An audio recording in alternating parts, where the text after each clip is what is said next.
How's it going there? My name's Kamar Dell. This is the NDT Talk podcast, now on video as well.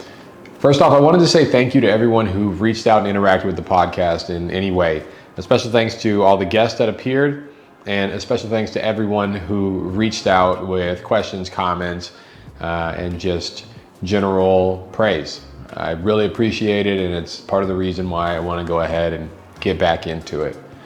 Generally speaking, the people that reached out, I would say, were new NDT professionals, people that were looking to get career advice. So I wanted to take some time today to address the most common questions that I got. Specifically, most people wanted to know how to get in, how to move up, and how to get paid. So we're going to take time today to go ahead and discuss in detail each of those three things as I've seen it in my career, and hopefully you can apply some of those things to your career moving forward.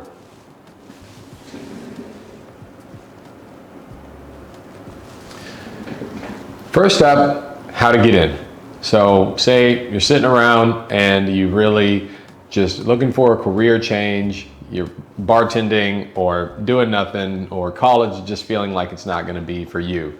Well, good news, this industry is incredibly easy to get into as long as you follow a few simple steps, I guess you could say. Bad news, you're still going to have to do some school. There's no way around that. The most affordable way to get into the industry would be to find somebody that you know that's already in the industry. This is kind of the backdoor route that a lot of people get in through. Another way would be to join the military. So pretty much every branch of the military uses NDT in some way. Specifically, the Air Force and the Marines are the two main that I've worked with, but I'm quite sure that the Navy and the Army does it as well.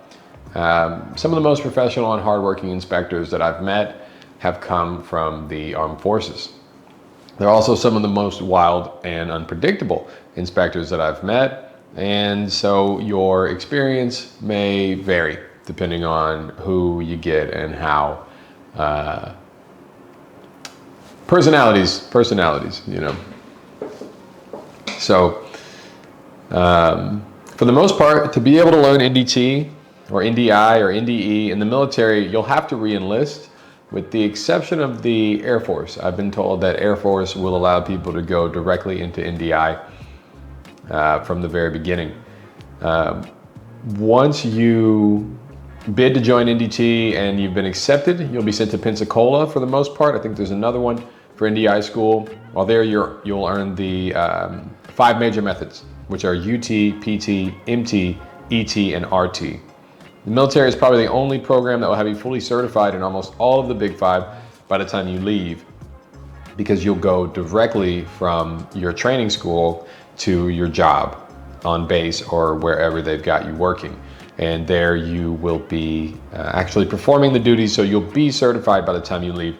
The only drawback is that not every job in the military will use every method, and the inspections are normally very simplified.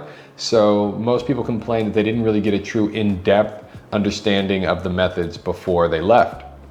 So depending on where you are in the country, if you're not going to go the military route, there's an abundance now of NDT training schools. A lot of them are within trade schools, but some of them are within universities themselves, and sometimes 2-year colleges as well. I've done an interview with Rand Ernst on episode 8 of the podcast. They're located in Charleston, South Carolina.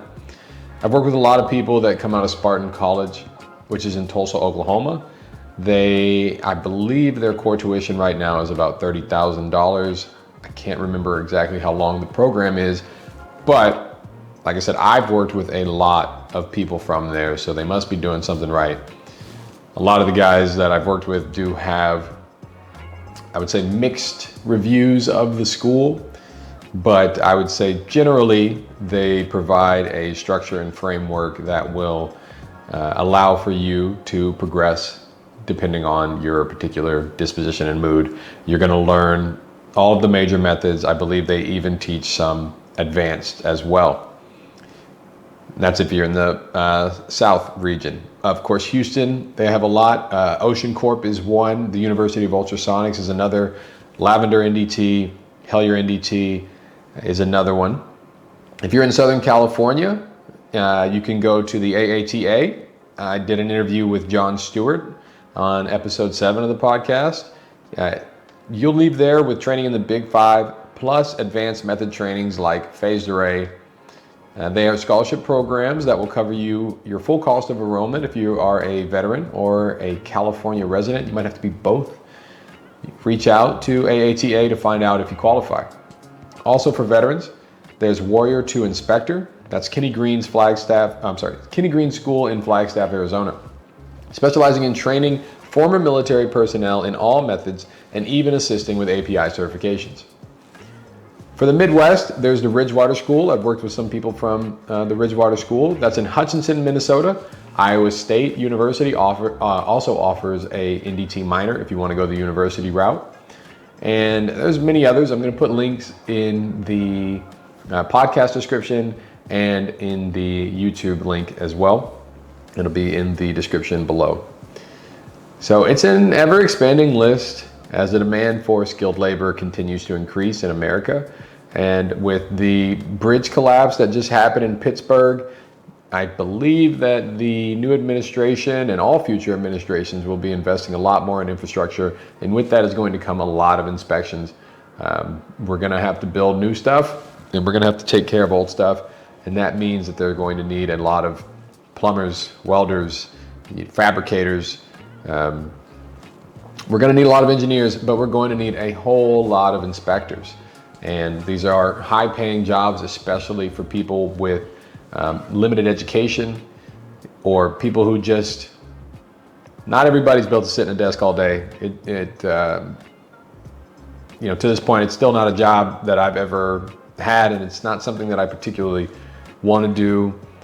I enjoy the administrative tasks that I have as a break from getting my hands on stuff, but I think that I would fall apart if I had to sit at a desk all day. And I think most of you will probably agree with that, and that's why NDT sounds like a good job for you.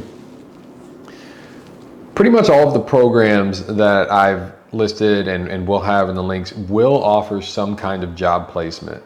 But ultimately, it is always going to be up to you to figure out how to get yourself in front of the right people in employment situations.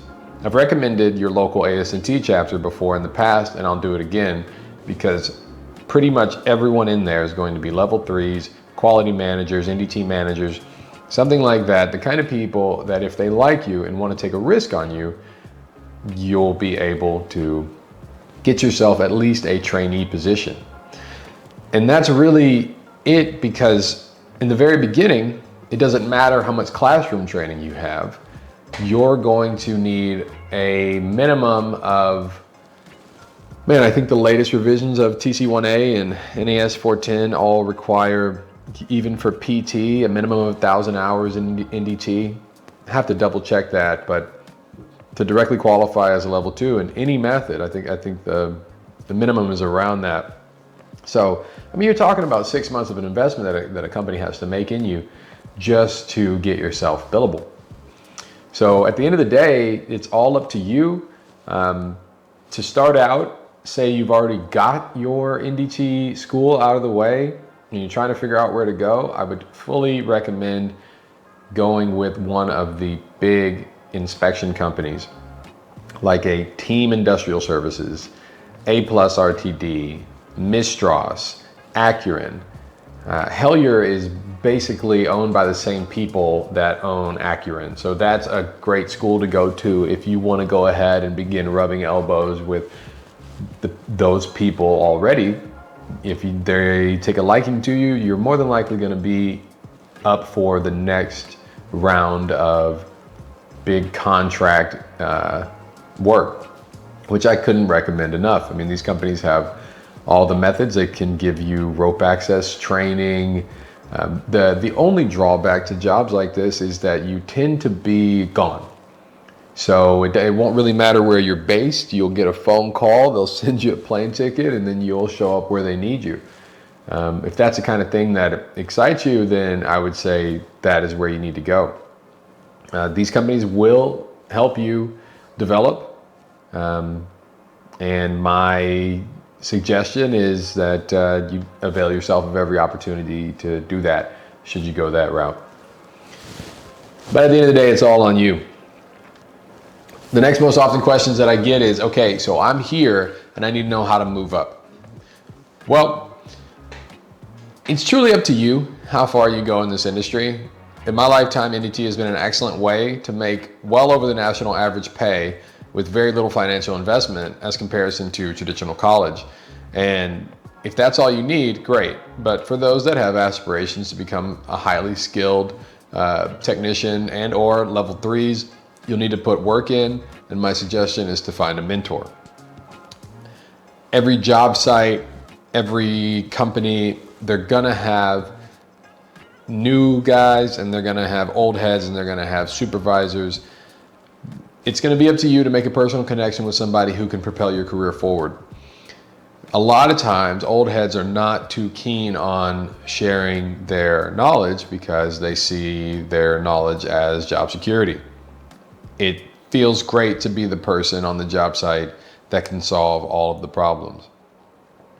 It may be difficult to gain a trusted relationship with some of these people, but I can tell you it's always going to be worth your time.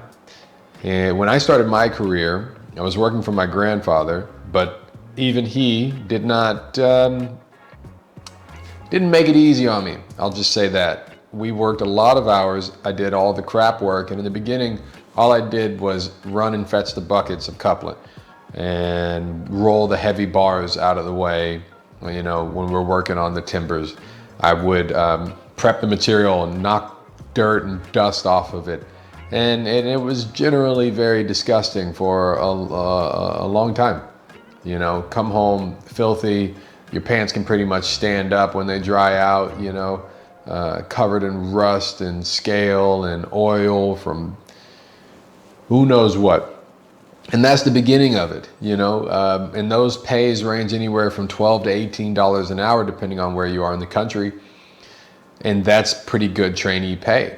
And you're going to make that for the first year or so. And, you know, it's still a really good option because you look at it like an apprenticeship.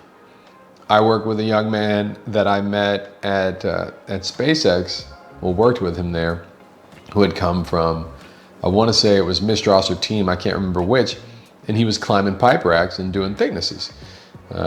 So when he got to us, all he really had ever done was mag and UT thickness when he came into SpaceX. But very professional, very mature young man, and he decided to keep his head down and take every opportunity that's given to him.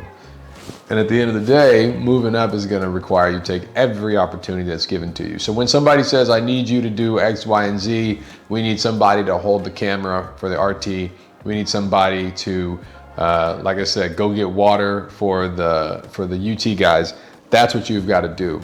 Putting your hand up and being ready and being available is going to go a lot longer than whatever the hell you think you learned in school. Nobody likes a know-it-all. So my number one advice for how to move up is, number one, mind your business. This is a job and you're here to collect a paycheck and take care of whatever it is you do when you're not working. Never get caught up in the drama of the job site. In this industry, hours are long, work tends to be hard and noisy, dirty, so it's very easy to make enemies. Please do your best to rise above it, and if you can't, make sure you handle your BS outside of work. Sometimes that's a much better solution anyway. I know I'm guilty of it too. That's why I'm sharing it with y'all now, because it's definitely held a lot of otherwise great inspectors back getting caught up in the BS. 2, never refuse an opportunity. When I was new in the industry, I had to carry the buckets. When I was new at SpaceX, I worked 64 hours a week. When they needed somebody to fetch water, tape, a screwdriver, I was there. I've had to cancel vacations, I've had to cancel dates, I've had to miss concerts, all while keeping my eye on the prize for bigger and better things on the horizon. Number 3, be a good hang.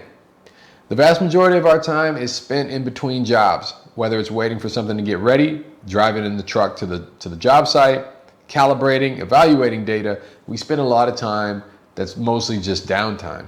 The best way to get left off the next call out is to just have a generally bad vibe. Don't let it be you. Be a good hang. Number 4, don't be a know-it-all. This goes for everyone in the industry, no matter how long. You do not, cannot, and will not ever know everything. I'm talking to myself at 26. I'm talking to myself today. The best way to turn off a potential mentor is to come with an attitude of superiority. I passed my AS&T Level 3 UT exam in 2016. It was very young. I've learned easily 3 times, 4 times the amount since passing that exam that I knew when I took it. And of course, when I passed it, I felt like, okay, yeah, I know everything now. I didn't know shit. So it's very, very important to remember every inspection is different. You don't want to close off an opportunity to learn from somebody because you feel like you already know. Even if you already know how to run something, I can't tell you how many times I've just watched somebody run something that I've ran 100 times, and just one little thing where I was going A, B, C, D, they were going A to D, and that helped a lot, man. And it's just very important. Don't be a know-it-all. So number 5, I've already mentioned this. If you want to move up, you've got to find a mentor. It's easier said than done because you're going to be dealing with the personalities of other people, but at the end of the day, you're not going to be able to do it on your own. You will need one or several knowledgeable inspectors, level 3s that really like you, managers, anybody that can help you, usher you along through the career. That's what you're going to need. And if available, local AS&T chapter meetings are a great way to find people that make employment decisions. Number 6, be a mentor. The best way to learn is to teach. Anytime a junior inspector or just junior in the method or technique is asking for help, it is your responsibility to give it as willingly and openly as you would have liked it given to you. Just the other day, I'm still learning eddy current. I'm pretty good at the methods that I do, but eddy current is something that I'm still very new at. And every time I'm just there to push buttons and watch the guys work. I've done a lot of it in my time, but you really got to get them reps. And you got to keep going over and over again to really get good at stuff. And so I just stay quiet and listen, man, because you just never know what you're going to pick up. And those are my suggestions on how to move up. Number 3 thing that I wanted to talk about, the 3rd most frequently asked question that I get asked is how to get paid. And there's a lot of stuff that I wish I would have known when leaving I was laid off, but being let go from my grandpa's company and moving into another company. So we'll go over some of those things right now. The number 1 way to get paid, and it sucks to hear, and I've hated having to hear it too, is to put your time in. So it's very, very important that you recognize when you're new in the industry, you're hearing about guys making $32 an hour, $40 an hour, and you're over here making 22. It's very, very easy to get frustrated. But it's important to remember that you're new. And whatever it is you think you know, your skill set is just not diverse enough to really command that big pay yet. And everyone that looks at your resume, if you do want to go, is going to see that, and they're going to pay you based off your years in the industry. Right or wrong, there's really no way to distinguish yourself outside of putting your time in. So be patient and all things will come. The number 2 way to get paid is to be ready to go. Once you feel like you've put your time in, or once you're very clear that you're being underpaid for where you are based off of your experience and your certifications, you've got to be ready to go. You can walk into your boss and you can demand more money, you can demand a raise, but I wouldn't really hold my breath. In my experience, most of the times that I've had big pay jumps, it's not because I demanded it, it's because I walked out. And the crappy thing about that is, like I said, these companies put a lot of time and a lot of money into you, but you do not owe them anything. I promise you that. in order for a company to make money off of you, they have to charge at least three times what they pay you to make money off of you. So at the end of the day, man, if they've had you working for 6 months, they've already got their money back out of you. And don't let them tell you any different. If you didn't sign anything, I wouldn't really worry about having to pay anybody back. You sign something, it's a really good idea to fulfill your contractual obligations, because this industry is very small, and you don't want that stuff following you. Plus, never burn a bridge. But at the end of the day, man, money talks. I've been able to raise my pay almost double now, just by moving to 3 different companies in the past 5 years. I'd like to say that this is where I'm going to stay. I'd really like for that to be the case, because you really got to put your time in to develop in certain places, and I feel like I'm learning a lot where I'm at, but you just never know, man. Money talks. And the number 3 way is to remember that when you do have that new job offer, so you're going from trainee, now you're a learned and knowledgeable tech, please know about PQNDT. To the best of my knowledge, outside of Glassdoor and Indeed and LinkedIn, PQNDT is the most reliable way to actually see what other people are actually making. They offer a comprehensive career survey that can be broke down by regions. So you can look at how much are people making in the West Coast, how much are people making in the South, middle states, East Coast, and they break it down by certification, level 3, level 2, API, level 1, trainee. They break it down by hours. They break it down by industry, aerospace, oil and gas. So that's a great bargaining chip to understand if the offer that you've just been given is even reasonable. When I came out to California, I accepted a job making $30 an hour. 6 months in, I was like, holy shit, I'm gonna starve. So, you know, it's if I had known that the average pay was 36, I would have understood why they accepted my offer so eagerly when I told them all I needed was 30. I was coming from Texas, man. I didn't really know any better, you know? If I had seen that survey before, I would have argued a little bit more. Now, granted, I didn't have a job at the time. That makes your bargaining chips a little bit lower. So it's always in your best interest to look for a job when you have a job, but that's a whole nother thing. But yeah, please make sure that you are negotiating your salary when you begin. That is absolutely essential. So those are the 3 big things that I wanted to discuss today. How to get in, how to move up, how to get paid. Those are the main things that I've been asked most recently. I plan on coming back with more interviews. I've got some lined up with some interesting people that have been in the industry. I want to give more educational stuff, so I've got my stuff here. I'm gonna make some videos on how to set up on a type 2 IIW block using shear wave and the kinds of things that it does for straight beam, how to do vertical linearity, horizontal linearity. These are not always useful things for a tech to know, but they're great ways to distinguish yourself if you want to be a very knowledgeable inspector. So be on the lookout for all that. I appreciate everything that you guys have reached out about, and I'm looking forward to doing this more regularly. So please like and subscribe if you feel the need. Peace.